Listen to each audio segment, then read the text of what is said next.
the Dallas Cowboys were given a bit of a bad break.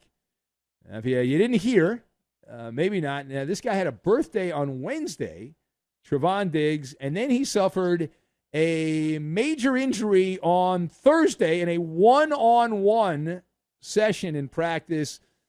He was seen in the locker room with crutches. They had an MRI and they confirmed that Trevon Diggs tore his ACL. Snap, crackle, pop. Snap, crackle, pop is the way that goes, unfortunately. So he is out, and he is gone for the remainder of the 2023 season. The ball-hawking defensive back is going to be away. So let us discuss the question.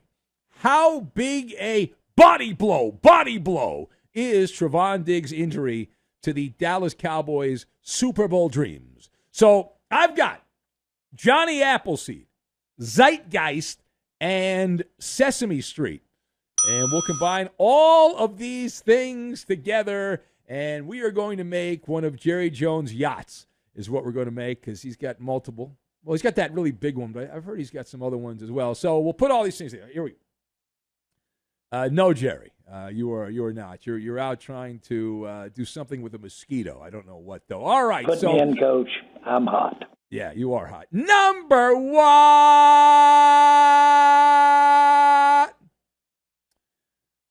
Another one. All right. Another one bites the dust. The three tenors.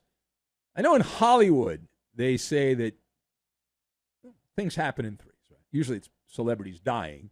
But 3 weeks into the NFL season, and really just 2 for the players that got hurt already. 3 weeks in, this weekend kicking off week 3, the Giants and 49ers, and we have 3 headline stars who are all gone. Aaron Rodgers, see you later. Nick Chubba Lub, bye-bye. And now Trevon Diggs.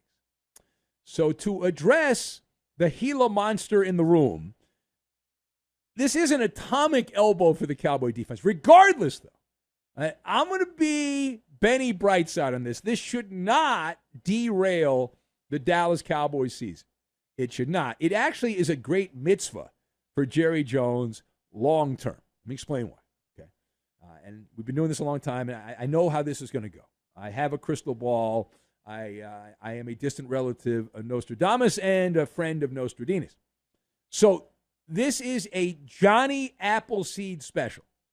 Meaning you are planting the apple seed, the apple tree there of excuse.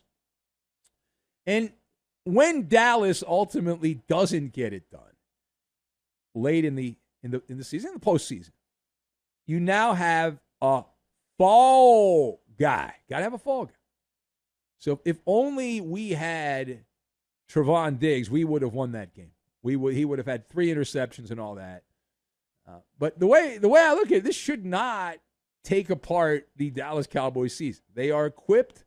They have some big names in that secondary still, and it's next man up. Do your job. Next man up. Everything will be okay. Now, there's another angle to this. Page 2.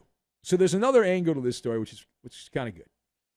It's good talk radio. So after the season-ending injury, a snap, crackle, pop to Trevon Diggs, defensive back at Dallas, this happened on a one-on-one drill. The Denver Broncos quarterback, you probably didn't know he's on the Broncos, but he is, Ben DiNucci, who I think's on the practice squad. Maybe he's the third quarterback. Anyway, Ben DiNucci chimed in on the situation, and if you didn't see what he had to say, probably not. Why would you keep track of quotes from Ben DiNucci? But DiNucci posted a sad emoji saying that he never understood why we did one-on-ones during the season, implying that this was on Jerry Jones' shoulder, that Jerry Jones is culpable as the GM of the Dallas Cowboys for what happened here. Now, the reason that this is interesting is because Ben DiNucci played quarterback for the Dallas Cowboys, not well, mind you, but he was there from 2020 to 2022. So what is your takeaway from Ben DiNucci blaming Jerry Jones and the Cowboys for Trevon Diggs' injury? So I have a couple of thoughts. My first thought is payback. that this is revenge because Ben DiNucci did start, I remember, I think it was a primetime game in Philadelphia, if I remember correctly, and he went out and looked like he needed to be in some kind of facility and possibly drugged. He was so bad, and Jerry ripped him, and he ripped him publicly. And so here is Ben DiNucci's opportunity to come back and get a little vengeance at Jerry Jones. My other thought is that this fits the zeitgeist of the day. It's a sign of the times. Trevon Diggs got hurt. Blame the Cowboys.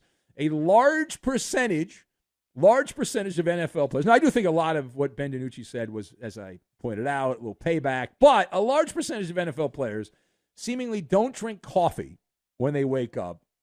Instead, they have a big bowl of panic attacks to start the day. This general paranoia about everything, including their shadow.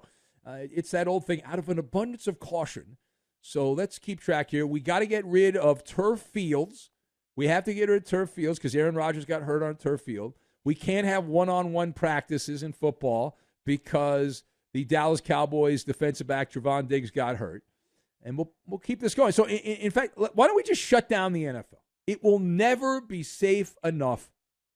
Just pay the players, and how about this? Instead of football, we can have them compete playing tiddlywinks. That sounds like a good idea. That's the ticket, right? Now injuries, when I was raised, it was like, well, it's kind of part of the game. It sucks, it blows, and all that. But, yeah, guys get hurt in practice. And guess what? You can get hurt going to Walgreens to buy some beer. That happens, right? That happens. And you just kind of move on from it. Now, final point.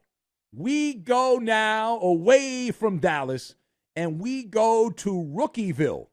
Why do we go to Rookieville? Why not? A pair of highfalutin number one draft pick quarterbacks are in the injury tent right now. Carolina has already ruled out their number one pick overall, Bryce Young.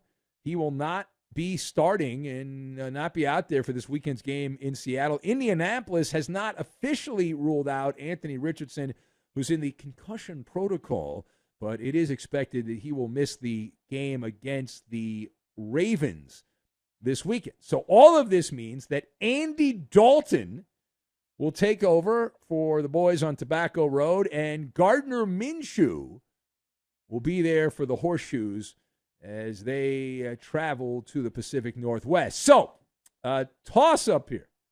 Toss-up. Actually, the Horseshoes go to Baltimore, and it's the other backup quarterback, Andy Dalton, who goes into the Pacific Northwest. Anyway, so here's the toss-up. Backup quarterback starting. Which team is in better shape with their backup quarterback, assuming that both these teams do indeed go with the aforementioned backup quarterback, the Panthers or the Colts? Toss-up. The answer is door number 3, all of the above. I'm going to be Benny Brightside here. And it's like Sesame Street. Sunny day, right? On my way to where the air is sweet. And can you tell me how to get to Sesame Street? Indy and Carolina's chances are actually improved in competition terms this week, especially with Minshew Mania. Now, that said, it is also, while short-term, I think this definitely helps Carolina and Indy compete this weekend, it sends a pretty bad omen going forward that we are heading into week 3, and already Anthony Richardson and Bryce Young are down for the count. He only played a couple games. They're already dinged up, and especially for Bryce Young. Richardson's a big guy. He's playing like a crash test dummy running around for Indianapolis. But Bryce Young, who has the body of a jockey and is playing quarterback in the NFL, and so those concerns, Bryce Young's too small. Well, in the last week, we have learned that the Panthers coaching staff does not believe they can run the short yardage quarterback keeper play because Bryce Young is too petite. And now he's going to miss a game because of injury. So that has validated the claims against him.